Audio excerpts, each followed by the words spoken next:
2 OverDrive continues, brought to you by FanDuel, bringing you everything from the opening line to the final score. Bryan Hayes, Dog, Jeff O'Neill, Jamie Noodles McLennan, Dave Naylor later in the hour, Ryan Smyth coming up, Captain Canada himself, right? Mr. Edmonton Oiler. Oh, yeah. Mr. Edmonton Oiler. And get his take on his Oilers on their way back to a Cup final for the first time in a long time. He is Mr. Oiler. Like when they get everyone together, I don't know what it was, the celebration, but like it's Gretzky and then Messier, and he gets like the third loudest cheers, man. Yeah. Like they love that guy. Well, yeah, They he was do. a crowd favorite, and the boys on the bus or whatever, that was the original. Like that's Gretzky, Anderson, Curry, Lemieux, all of that with Messier. But then the next wave was Ryan Smyth and Dougie Waite and Billy Ranford, and that kind of was that next phase. Tommy Sallow for years there. Tommy. Yeah, what's I love crazy Tommy. is like Smith was there for the Cup run in 06, and then the next year at the deadline he got dealt. Remember? Yeah. And Oh, how yeah, the emotional he Islanders. was, and Yeah. like it was, I don't think Ryan Smyth went to the Cup final with that team. He wasn't there. Okay. I'm looking at his hockey DB. It says 05-06 he was there. Played 24 games, 16 points. So what he got traded at the deadline then, and they went next on year. the Cup run. The next year. He was there for the run. That's my understanding. I don't That's what he don't said. allow facts to get in the way of what I'm looking at here. But I honestly, said it, I yeah. remember guys like up front. I remember he was. There he is. well, there was there. Pisani and Yes. Raffi Yeah, and Fernandez. Jared That Stoll, is my bad. That but, is. yeah, Smitty was there. He was He right. was there. He was in the mix. Yeah, he was very much in the mix. Yarrow Spotchik, man. Mike there's Packa some- was out there. Your boy Yeah. Mike Packa. Well, that out was there. when like the CBA got all and crazy stuff was happening. Like Pronger got traded to Edmonton. Mike Pekka went out to Edmonton. Mm-hmm. It was different times back then. Yeah, it was. That was right out of the lockout, right? It was like you said, Carolina, Edmonton. Like, who Well, that's when the saw that rules coming? changed, too. That's when the rules changed. Remember Eric Cole would draw 28 penalties a game and be diving around and flapping around because you couldn't touch a guy. It was all about hooking and holding. They were going to clamp down on it. The game changed, right? The game changed out of that lockout. They wanted it more skilled and skating, where you couldn't hold a guy up, you couldn't stick a. I remember playing Carolina in an exhibition game, and I swear to God, they got 6 power plays in the first period because the refs came out and they warned everybody, we're going to call hooking. And you know what guys do? Oh, in the neutral zone, they put a stick on a guy. And Eric Cole was just drawing penalty after penalty after penalty. Like, it was ridiculous. And you It had was to a adjust your totally game. different game. Yeah, it Yeah, was. totally different. And they were committed, right? They've done all these different rules changes over the years where, you couldn't touch anyone with your stick. Remember the face-off rules and penalties where if The first 2 or 3 exhibition games were a gong show. It was like guys didn't even know how to play. Right. Yeah. Then they that's what it adjusted and it was fine. Yeah, especially coming off a year off. And like there was a crossover. Like there were guys playing at that point where it was a new era. Like Sid had arrived, Ovi had arrived, Eric Stahl had arrived. Yeah, there were still guys playing that were playing in the 80s, that were old school guys. Grizzled. Oh, yeah. And it was like, what is this sport? Chelly was still playing. I Yeah, think. he was. Brett Hall came back for like a week. Remember, he was in Phoenix, I think. He played He like went for a twirl out in Arizona and said, no thanks. I've had Said, enough. no thanks, I'm out. Check, please. Yeah, I've had enough. Shanahan was still playing. Holly was one of the best. Like, playing with him, and then, even we'd play against him. I was with St. Louis. We'd play against Dallas, and I'd run into him in the hallway before the game. He'd be stretching, and he just always shot from the hip. Like, he always had something to say about Ken Hitchcock. And I remember Hitch was like 10 feet away. And he was just like, that guy over there is playing with Mike Keane and Aaron Downey. And I was like, oh my God. Like, he would have these comments. Or Aaron Gavey, that's who. Aaron Gavey and Mike Keane are passing me the puck, Noodles. How do you think I'm doing? Like I just said, how you doing, Holly? He's like, that. He was so funny. Like, Holly just shot from the hip. Didn't matter what I was love going that. on. Shots at his coaches. Like, that's the best. Yeah, but at the players, too. Those are his teammates. He's like, great. Right. Like, That's even worse. That's even worse. You're right. For their teammates, like if Keane won multiple cups, was a really good player. Yeah. He's stretching too. He's like, is that necessary, man? I've been in the league for a long time. Exactly. It was awesome. I'm trying. I'll do my best. Anyway, game 1 of the Cup final on Saturday night. We do have that lineup that Ken Holland inherited. We'll get to that a little bit later in the hour. Yeah. We've got the keys to victory for the Oil and for the Panthers. You guys are going to run those off. Get to that a little bit later this afternoon. But he was there the last time the Oilers went to the Cup final. And yeah, he was. He was. We can confirm that. Yeah. Here's a longtime Oiler, longtime NHLer, Ryan Smyth, joining us here on the Maple Toyota Hotline. How you doing, Ryan? I'm doing well. Thanks for having me on, gents. Yes, thank you for doing this. We were talking about your mullet earlier. Are you still rocking that these days, or what? You might be a little more grayer, but I have a little bit of flow. Not too much, though. Okay. Because you were committed to that, man. That was your style. Like that. Yeah. How much did you love that mullet back in the day? Well, I think I fed off of it because the guys liked it so much, so that's why I think I kept it going. But as I look back at some of those pictures, I'm like, holy jeez, that was some dreads. Tell you. Smitty, we were arguing in the last hour. Did you now just settle an argument for us? Did you ever wear a Jofa, like the Gretzky Jofa, in an NHL game, or did you just wear it in practice? Okay, I want to know who's got one on it here. I want. Noodles said Jofa. I thought that you wore a Jofa for some reason. I don't know why, but maybe I just saw you in practice so many times and skated with you. But O-Dog and Hayes thought that you did not wear one in an NHL game. No, they are right. They are right. No, I never did. I did for practices every once in a while. I did it men's senior hockey. I wore it. We did some charity stuff too. Niels, you were there when we did my charity stuff. Yeah, I wore the Jofa then. Why did you play men's senior hockey, Smitty? I just don't understand that. You had such a great career. Like, what was the motivation? Did you just love hockey that much you decided to play men's league? Yeah, that too. Yeah, I did. I loved it that much. But I will say there was one trophy I'd missed for Team Canada, and that was the Allen Cup. So that was kind of another little incentive wanting to win that. So I won all the others, but that was the only one I hadn't won. And my brothers had played there, so I thought, you know what, why not? Yeah, well, exactly. And you can wear a Jofa. It was probably a bad move after the guy got me. Exactly. Oh, well. With Ryan Smyth. So do you get flashbacks now that the Oilers are going back to the Cup final? You were there 18 years ago. Do you some athletes remember every single shift, every play, every puck battle, every call that went for them or against them? Do you live that kind of same mentality where you can recall almost everything?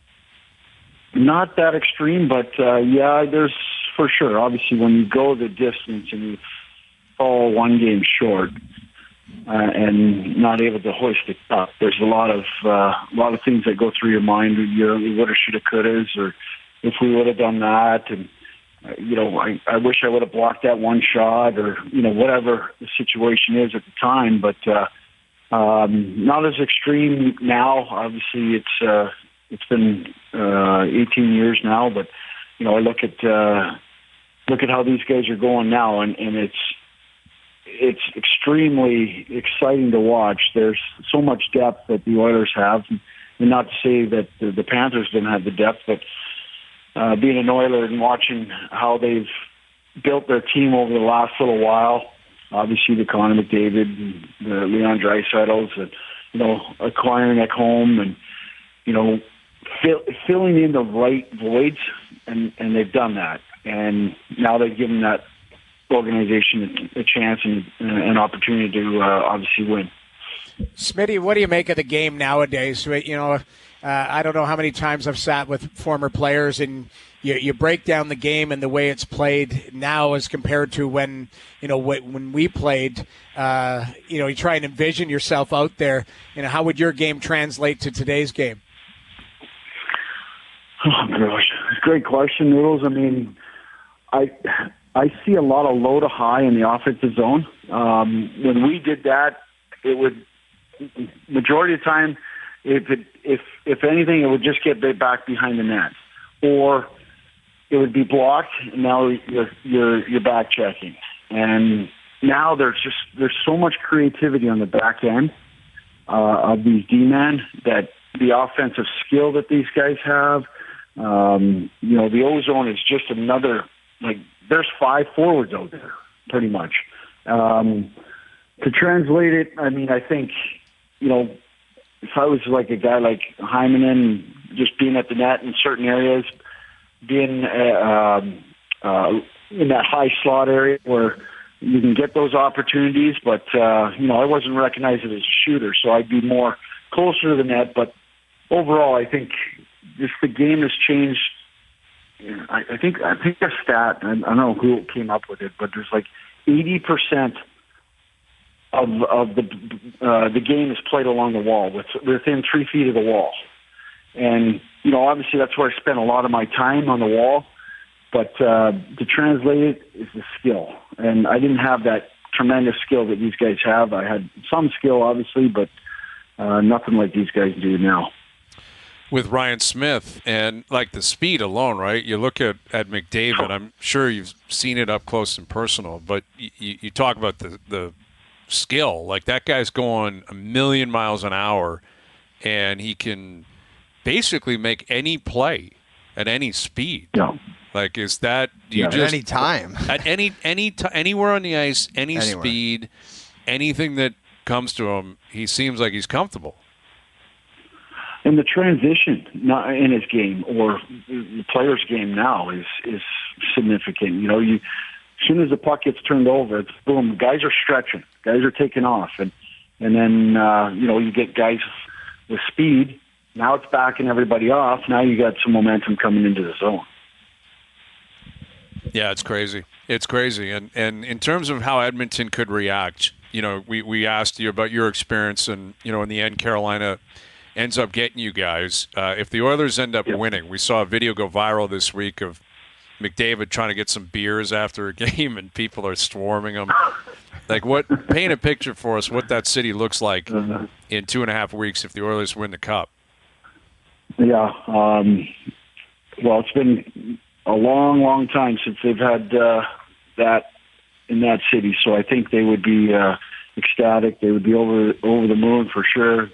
They've deserved a lot. They've stuck by through thick and thin in certain areas. I know there's been a few ownership changes over the years, and then obviously Gerald Cates has taken over and putting the right people in place. So it's if anything, these fans deserve it, and there would be a huge parade down Jasper Ave, I'm assuming, and it would be a hoot for sure. Smitty, we talked about McDavid, Draisaitl. Who's the one guy for you after the big two there? Is it Hyman? Is it Skinner? Is it Ekholm on the back end? If you could pick just one guy, who, if you get past those two big dogs, who's the guy for you? Well, the easy one would be saying Hyman, but to me, it's guys like Ekholm. You need guys like that. It's solidified their decor. Bouchard's done an excellent job. He's playing with McDavid, power play stuff, and he's done a great job. But to me, it's an Ekholm, a guy that if I'm picking a defenseman, because to me we needed a guy like Chris Pronger to get us to that, and Ekholm to me is that type of player that demands leadership in the locker room, goes out and works. He's a warrior on the ice. He'll do whatever it takes. He's got a great shot. He defends. He blocks shots. To me, it's a well-rounded player that we would need. With Ryan Smyth, so 94 draft, you went 6th overall to Edmonton. Jeff O'Neill went 5th to Hartford. At any point leading up to the draft, did Hartford give you any indication they were looking at you, and were you thinking maybe you were going there? There was no indication, but my brother was drafted 3 years prior to them. So I had gone to visit my brother come to watch some games and stuff, and got to go on the ice with some of the guys after practice and stuff. But there was no indication given. They wanted Jeff O'Neill all along, so they were all good. There you go. Yeah. All right. All right. Well, I'd say it worked out for both you guys pretty well. Say hi to your brother for me, Ryan. I will for sure. And enjoy the Cup final. Thanks for doing this, Ryan. Appreciate it. Thanks for having me on, guys. You got it, Ryan Smyth. Yeah, his brother Kevin Smyth. Yeah. Great guy. Yeah, he had a mullet too, man. He's got a great hockey DB pick. Mm-hmm. His brother had a good shot, I remember. That's Big what he boy. was talking about. I forgot to bring this up, but you guys, we could probably find it. When Smitty was just talking about playing for the Allen Cup, he said, yeah, the guy got me. I don't know if you guys remember. He got hit, and I think he got knocked out or he got hit hard. And it was like, it was an egregious hit. And I think he was wearing a Jofa. But that's what I think he was talking about was that video was kind of going viral, back then was, he was playing a beer league game, or not beer league game, a senior men's game and got hit pretty hard. I believe that's what he meant with that. Yeah. I recall that story, and I don't remember the play, but that's when everyone was saying, "Why is he playing men's senior league hockey?" He's played 1,200 games in the NHL, and he's playing for the Allen Cup. But that's you still got big boys out there, and you put a former NHLer out there, there's going to be people that are looking for him. Dude, that's all they do, Hayes. Played people are like, "Why don't you play hockey anymore?" Because when you played in the NHL, it's not fun to go out and play men's league. Do you know why? And this is just factual. This is just the way to. Everyone on the other team says, I'm gonna steal the puck off that guy as soon as he touches the puck. So it's like as soon as everyone else is dangling, they control the puck, they do it. As soon as the former NHLer gets it, everyone swarms it and is like, I'm stealing the puck from that guy so I can go for lunch at work and tell everybody that I stole. It's not even fun. Right. Yeah. And then on top of it, if you do dangle everyone and you're a hero, they're like, look at this loser who comes. Yeah, look at you're in this the guy. NHL, buddy. Cool. Like, we're just out here having fun, man. Exactly. You can't win. That's the point. Win. You can't win. You can't win. We should have brought up, too, that he just went into the IIHF Hall of Fame, too. Yeah, well, give him there a he shout is. out on Captain that. Canada. I love it. Ryan Smyth. They just showed that video, man. That was a big hit. Gruesome hit, but he's been a legend he's a legend in Edmonton, certainly loved in Alberta boy, all of that type of stuff. But in international hockey, I mean, there's a guy who every time got the call, went over and had success, and that's the reason why you go into the Hall of Fame over there. So absolutely, he had a great career. He was hard to play against. I'll tell you, as a goalie, he was a pain in the ass, man. He was right on top of you, and he was always sticking you and chirping you, all of that type of stuff. He had a little Corey Perry type of thing around that net in him. He'd take a beating in front too, man. Big time. Yeah. That's where, again, the lockout and the new rules probably made his life easier in front of the net. Yeah. Like, undoubtedly. Big time. But, thanks again to Ryan Smyth. You guys want to post this pic? Why don't you put up the tweet where Ken Holland, when he arrived, what the roster looked like in Edmonton? I'm looking at it right now. The top line was Draisaitl, McDavid, Cassian, Lucic, Nugent Hopkins. Is that Chiasson, I think? Chiasson, they called it. Yeah. That's the thing. I thought it went by. I think he went by Chiasson. I think he did. Well, he did in Ottawa, but he didn't go by that in Washington. Guys, I just need to clarify. Of all the different variations of that, he never went by Chiasson. Okay. He did. I'm telling you, I know in man. Ottawa that he went with the French version of it, and I had to write it on my sheet on color. Because I think it was Gord that was like, hey, he's going by Chiasson now. And I was like, all right. It was either Chason or Chason. He never was Chiasson. I'm telling you, man. I didn't just pull that. I know it's Chason. Someone clarify this in the industry. Chiasson was not an option. I'm telling you, we might have to cold call Gord Miller because I'm telling you from play-by-play people, they get their pronunciations right. They go right to the person and say, how do you want your name, pronounced on TV? My vote is there's no way in hell that at one time it was Chiasson. Alex that sounds Chiasson. Like it was. I'm telling you right Chiasson. now. Why would I say that? That's Chason. I know it's Chason, but the only reason I would say that is because I remember being annoyed by Chiasson. I was It like, was. what is – come on, I there's actually, Chase on. Let's You know how you go here. phonetically write things out? I wrote she a song. Yeah. Right in She front a of me on song. my sheet She so a that I song. could do it. Like Yep. I'm telling you right now, that's what it was. Doogie, look that up. That's obscene. Well, the rest of the lineup is obscene, too. Pugliarvi, Gagne, who's, I guess, still there, Ryder. Kajula playing. Yeah. On the back end, Chris Russell was still there, blocking a million shots. Just not a very good team. There's no other way around it. The one thing that should be pointed out, take a look at that top pairing defenseman. Now, Ken Holland, obviously he doesn't have Twitter and all of that type of stuff, but it needs to be known. Clefbaum, they lost for nothing to an injury. Due to injury. Like that guy blew his shoulder out, never came back. Larson chose Seattle as a free agent. The same deal was on the table for him to return to Edmonton. If they still had Clefbaum, Larson, you throw in Bouchard, Nurse, the D looks a lot different. Do you acquire Ekholm, though? I don't know if they do, Noodles. They might not, but to me, like that Clefbaum was their number one. He was a really good player. Good. And they just lost him for nothing, and they lost Larson for nothing. They kind of had to rebuild that D kind of on the fly. Yep. Now they're lucky Sakara, that. Yeah, exactly. Like Matt Benning, local kid. Like they rebuilt it, and Bouchard's hit obviously, but the Ekholm trade has been brilliant. I think, because that's been stabilizing force kind of on the back end, taking some minutes off a Nurse. And he had to waive to get there, didn't he? Like he had to say, "I'll go there." Yeah, I believe you're right. I believe so. I think he did have a no trade or a no move, some capacity, and he did. And he had term, right? Like he had term on his deal, which was huge. It wasn't just a one-off. Yeah, you're right. That was a huge trade. Really significant. And it was just pointed out to me too, guys, that the top 4 picks from that draft are playing against each other. Top 4 picks from the 2014 draft: Ekblad, Reinhart, Draisaitl, and Bennett. Crazy. Are in the finals. Yeah, That's pretty impressive. Yep. And that like 3 of them are on Florida, and the best of them is obviously in Edmonton. Yeah, and that's Draisaitl. Yeah, top 4 picks all in the Cup final. If you had to repick that draft, it would be Draisaitl first, right? Oh, Who would go 2 for you between Ekblad, Reinhart, and Bennett?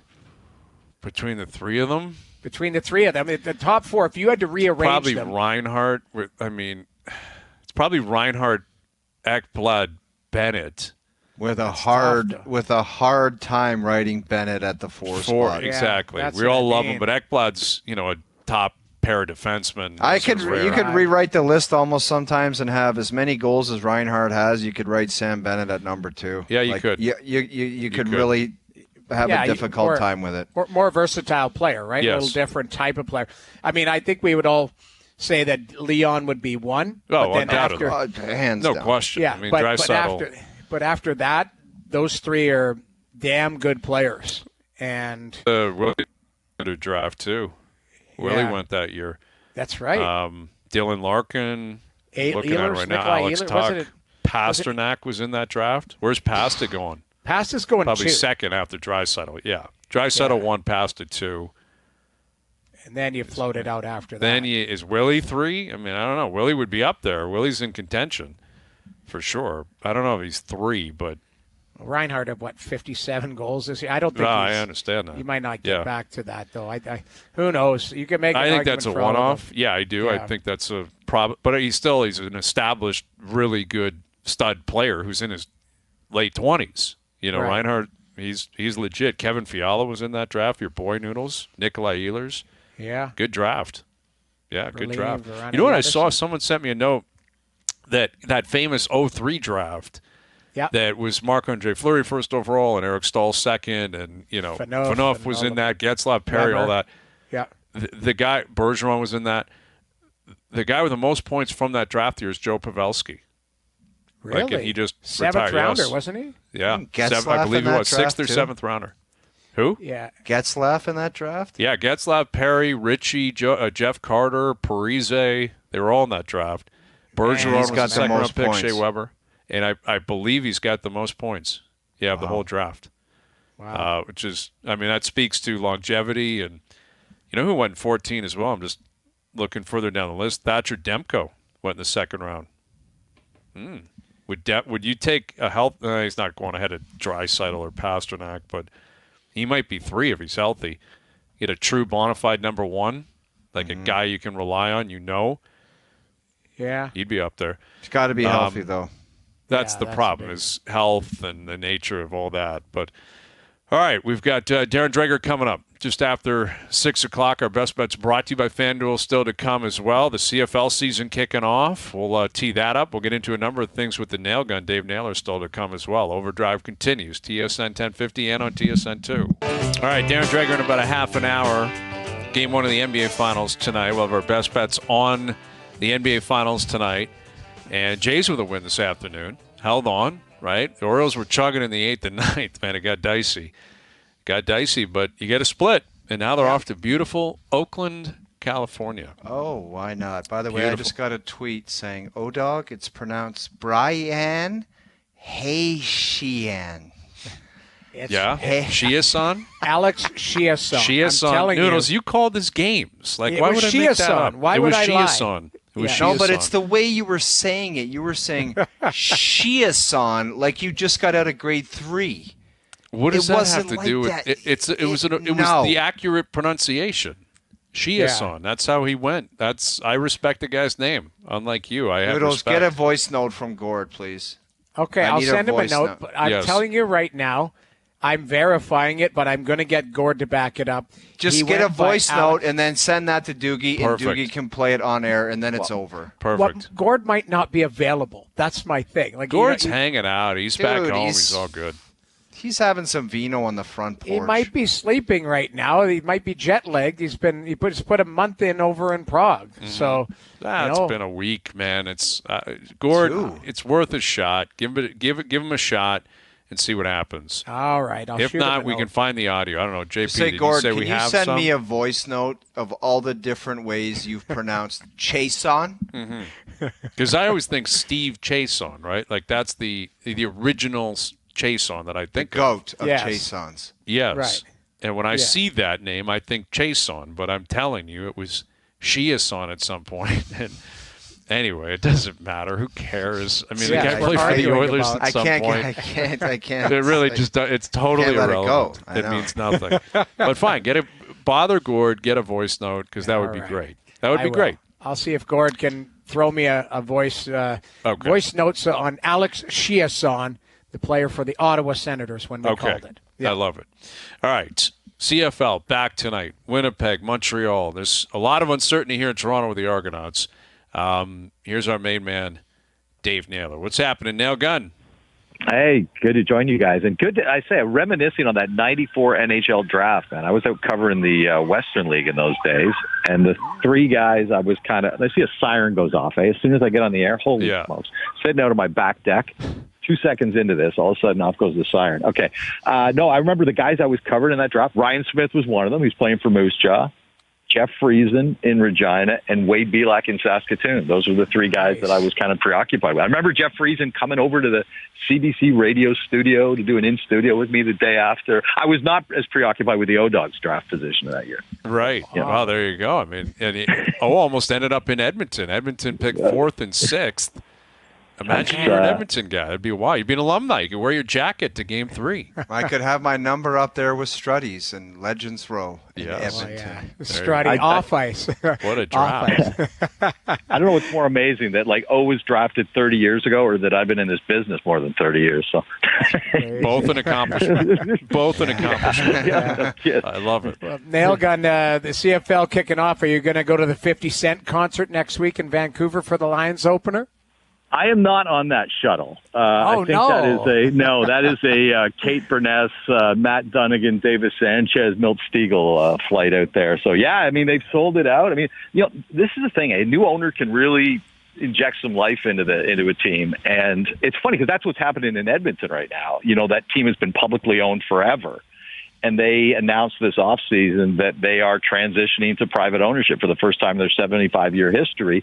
And I think a lot of people want to see an Amar Doman, the guy who owns the BC Lions, land in Edmonton because, it's the most important thing, basically besides his family and his life. And he spends a lot of money, gets a lot of attention. They're selling Grey Cup tickets like mad. They've sold out 50 cents. So, yeah, a lot of big bounce back there in Vancouver. And, our gang will be part of it.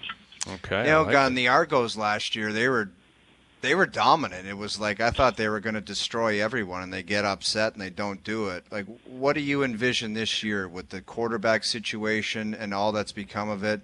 What do you make of the Argos? It's really tough to know because, like a lot of teams that are sort of at the top of that building cycle, they're 16-2 last year. You're going to have a lot of players have good seasons when you're 16-2, and the nature of free agency in the CFL is, they lost a lot of good players in the offseason. And that's part of doing business, right? You got to be able to replace guys, and That's just the nature of football. But then the Chad Kelly bomb drops, right? And I was talking to Ryan Dinwiddie about that a little bit today, actually, about how, because that came out basically 72 hours before, the start of training camp. And he said, they were anticipating a suspension. They weren't anticipating 9 games. And, the quarterback room behind Chad is very inexperienced. I mean, Cameron Dukes is a second-year player who barely played any meaningful football behind Chad last year. I mean, basically every game that Chad Kelly started and finished, they won. He played a half of meaningful football basically all year. They got another guy, Brian Scott, who's their number 2, and they brought back Nick Arbuckle, who's a veteran who's played for Dinwiddie twice before in his career, so there's some familiarity there. But, the sort of 5-step drop and let's air it out Chad Kelly game that everybody got used to, that's not going to be the Argo offense this year. You're going to see more like game managing, kind of minimize risk, that kind of thing. And I think just try to, keep their heads above water until I think they hope that Chad Kelly comes back, by the end of August, assuming that the league reinstates him after 9 games. But, you mentioned, it's been like such a great year last year, 16-2, everything couldn't have gone better for the Argos. And then it's like that day, November the 11th, when they got blown out by Montreal in front of like a legit 27,000 crowd, like the biggest Argo crowd in ages. And they go and, lay an egg doesn't even do it any sort of justice. And then the Kelly thing happens, and it's just it's been a rough off season for the Argos, but I still think they might be all right on the field. How about some other teams? How about Hamilton with Bo Levi Mitchell? Can he regain his touch as an all-star quarterback? It's been 6 years since he's been the guy. 2018 is the last time Bo Levi Mitchell was the Bo Levi Mitchell that we think of the first half dozen years of his career, And what about a renaissance, Naylor, a renaissance season? You know what? I went to their scrimmage a couple weeks ago. They had a scrimmage on a Sunday night. He looked really good, even by his own admission after the game. He thought he played really well. So, look, Bo's I think he's 33, and like the issue last year is he barely played, right? And it was funny. They didn't play him in a playoff game, and he stands at his locker and says, well, when your highest paid player isn't playing a playoff game, you're not coming back. And I would have agreed with him 100%. They did a U-turn. I guess they just looked at the options and said, you know what, we're going to roll with Bo Levi Mitchell one more time.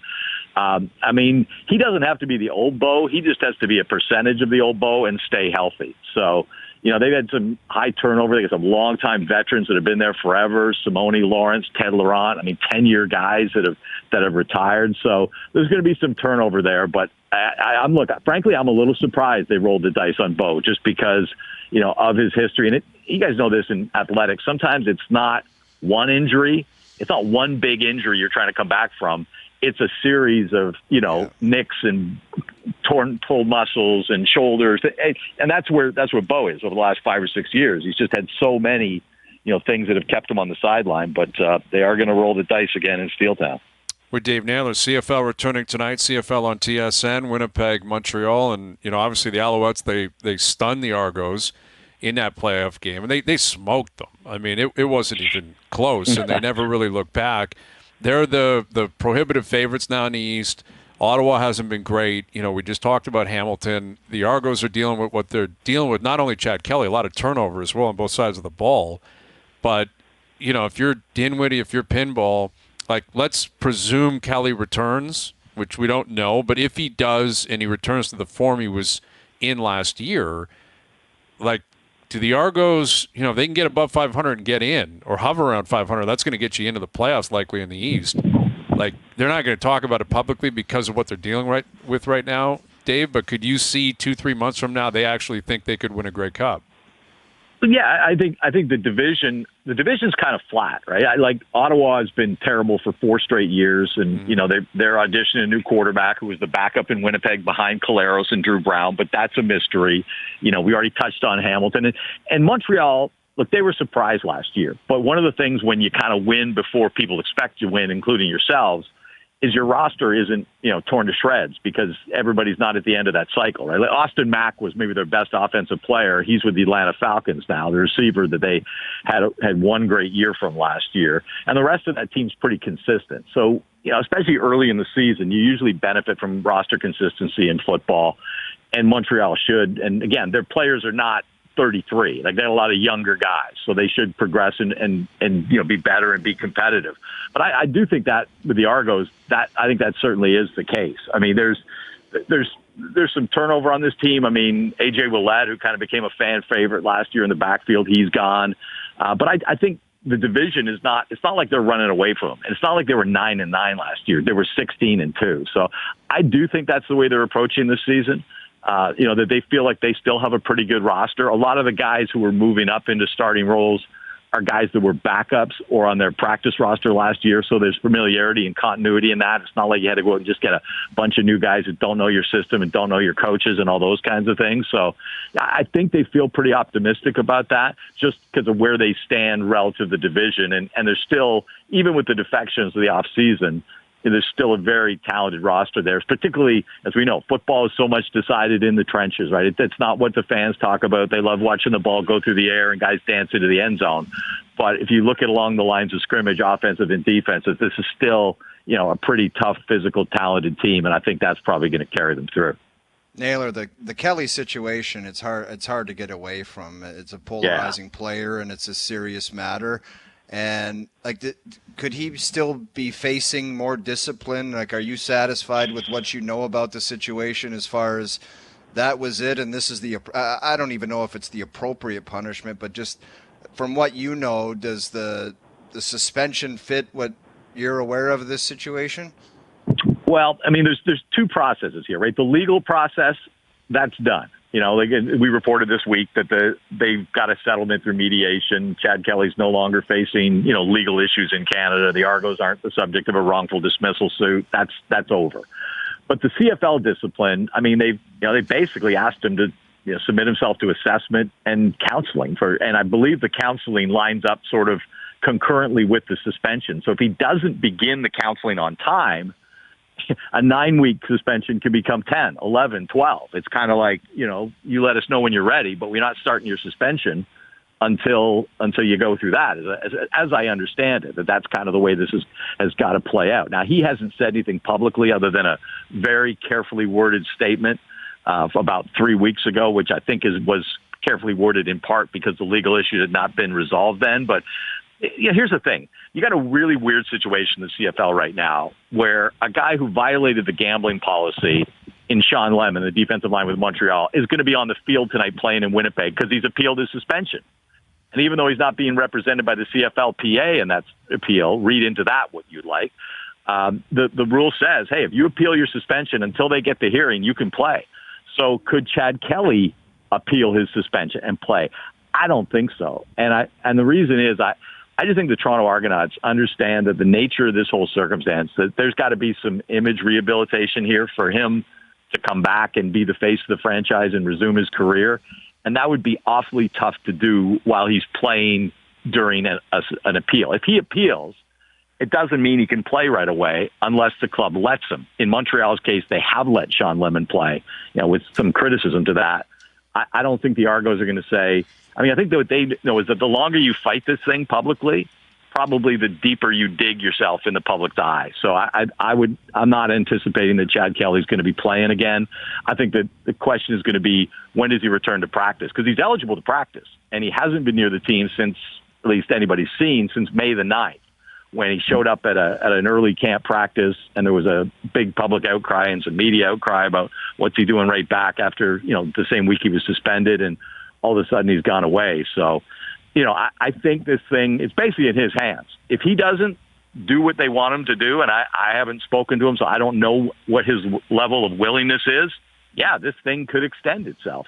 It's not a guarantee that he's going to be back the league has reserved the right to extend his discipline and revise it. And so, yeah, this thing is, I guess, unresolved would be the fairest way to describe the situation there.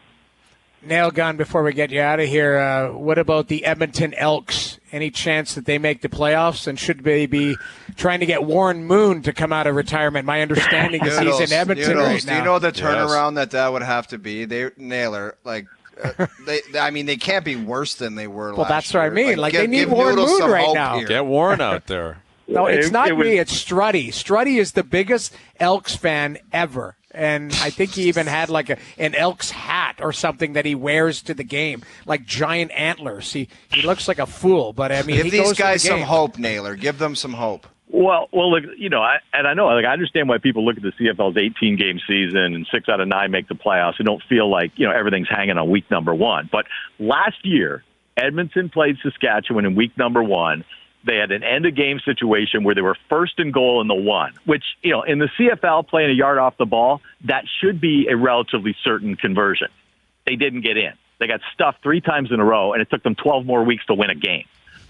So that was kind of the tone setter. Guess who they play Saturday in week 1?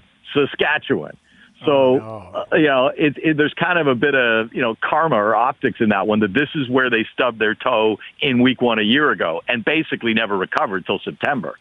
So I think there's a lot hanging on that for Edmonton, just because of, and especially, they're playing at home and the home loss streak.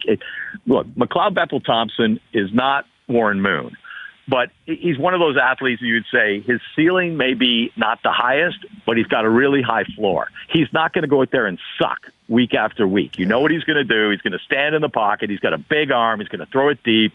They got some offensive talent, and that's what they had. That's what they wanted to do. I mean, they got a guy in Trey Ford, the Canadian, who can do some amazing things, but he's still a young player. McLeod Bethel-Thompson, I think, is going to stabilize that team a little bit, and I expect they're going to be better. I can't tell you they're going to be in the playoffs, but I don't think they're going to set any more records for futility. At least that's not what I'm anticipating. And, new ownership's coming this season, too. There you go. Well, Naylor, didn't they have some, brutal, dumb losses last year where they, had the football with, a minute left and they couldn't even kneel? I don't know what they were doing, but there was some dumb plays that cost them football games last year. There was one in particular where, the returner didn't know the rule. He didn't know, if you... that's the one. You kneel down, hey, wait, you're giving up a point, right? So, yeah, they had some pretty jagged losses, you might say. So, and right from week 1 onward, yeah. We're pulling for the Elks. Edmonton, they need a winner out there, right? We love Edmonton. Edmonton needs a winner. Got to have a winner. And they moved the time of the game on Saturday, which was smart probably play. a good call. Yeah, probably avoid the Oilers game. Probably a good idea to do that, I would think. All right, CFL on TSN tonight. Enjoy it, Dave. We'll do it again soon. Thank you, buddy. Thanks, guys. Catch up with you later. See you. You got it. Dave Naylor. Korolnik all over the place, laying bets down. I saw him on the betting preview show, FanDuel odds. Korolnik was all over it. Great to see AK on that preview show. Killing it. And I'm listen, really man, happy he knows for the CFL guy. inside out. He's made a lot of money. No on one knows it better than him, and I was Yeah. so happy to see him. Kudos and congrats. That was awesome. Crushing to see. it. Cool suit, cool vibe. Dude, good he's just time. got a total vibe. He's totally come full circle, and I couldn't be happier for the guy. Yep, crushing it with the CFL on TSN returning Yes. tonight. He'll be all over it, I'm sure, tomorrow Yeah. on First Up with Koliakovo and Korolnik. So 6 a.m. to 10 a.m. Monday to Friday right here on TSN Radio. So all right. I've sent Gord Miller a note, and here's what I wrote. We have an argument on OverDrive right now. Remember when Alex Chason, I just wrote it, played for Ottawa, and he changed his pronunciation. Okay. That's all I wrote. And we'll see Let's if see he what writes the me response back. is. But guys, Doogie, you got to do me a favor and get the clip of Hayes the first time that he tried to say it. It sounded like a grade 4 student. He was like, Chiason. I couldn't believe what I heard, and that's why it threw me off. It's just that's how you pronounce it. Don't hate on me. Get that clip when we come back from break. Okay. We'll come back with a couple of clips. Drager's still to come. Best Bet still to come. OverDrive continues. TSN 1050 and on TSN 2. All right, we're tracking the Memorial where my guy Adam Hadwin, 6 under today, leading the tournament. I'm telling you, it's like really wild stuff. You're a whisperer. You play golf with me and you're a professional. You win on tour. You shoot the lights out. Classy move by him. He didn't make the cut. Sent out a note saying, "I got 4 tickets for anybody that wants to go on the weekend." Yes. Classy Very stuff. cool stuff. Very cool stuff. Yeah, there's my guy. Just. And guess who's right up his rear end? Scotty Scheffler at 5 under. Dude, it's that guy's insane, man. Yeah. Like that course is playing so tough. Did you see, I think it was Fitzy, he had to chip out into a greenside bunker because his ball was so buried and he had such a bad lie. He knew he was either going to chunk it or scull it over the green into the water. Hey, you got to find this clip. We got a buddies trip. We're going to go play that golf course. Yes, I love it. I love it, man. It's Muirfield Village is just one of the coolest looking courses. I got a feeling that Jack loved Augusta so much he wanted to kind of make that place look a little Augusta-y. The yellow pins, like just the way the grass. It's got that vibe to it. It's got the vibe. Yeah. McIlroy 2 under. Your boy Keegan Bradley 2 under. Victor Hovland 3 under. Corey Connors 4 under. I love it. Canadian flags T5. Got the leader in Hadwin and T4 Corey Connors. Canadian boys. Love it. Shoffley up there. Colin Morikawa. A couple of good picks. Neither here nor there. Hour 3 coming up. OverDrive continues. TSN 1050 and on the TSN app.